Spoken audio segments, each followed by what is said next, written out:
The chance to do The Godfather, you know, I didn't want to do it because it was a big book. It had a lot of parts in it that I thought were, you know, it was a potboiler.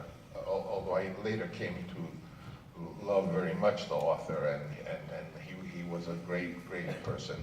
At any rate, I originally turned it down, but my assistant, who was then George Lucas, said, "Francis, you can't turn this down. We have no money.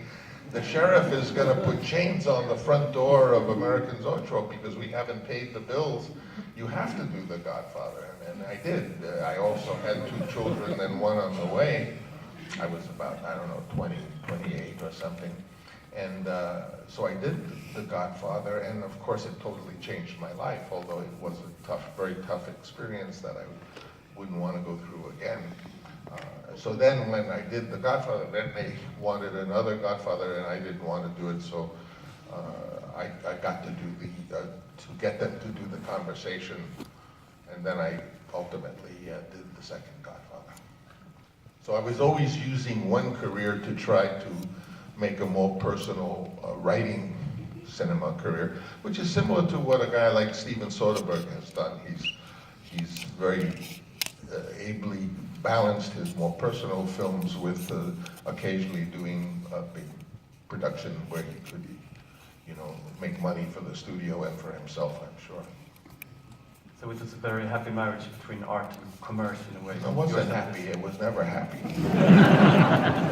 But it was lucky. Yeah, but considering there are quite different projects and different films, from Godfather 1 to Apocalypse Now, there are those protagonists, melancholic, and a whole deal of paranoia as well.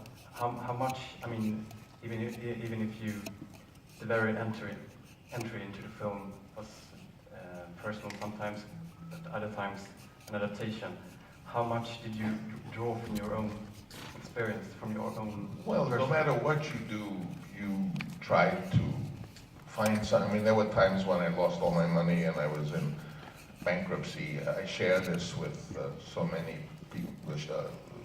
Strindberg himself was always in debt. Wagner was always in debt. It's a familiar situation, and I was, and there were times when I had to do films that I wouldn't have done, and it was, you looked at it and you say, I have to fall in love with something about it. You know, I can't do this for money. I can't, that's not a reason. I have to find something in whatever you're doing. You know, it's like a prostitute. I can't imagine in the area of love how you have to find he has nice hair, or he has a sweet smile, or he talks about his children. There's something that you can love. And you have to find that in the project that you're doing.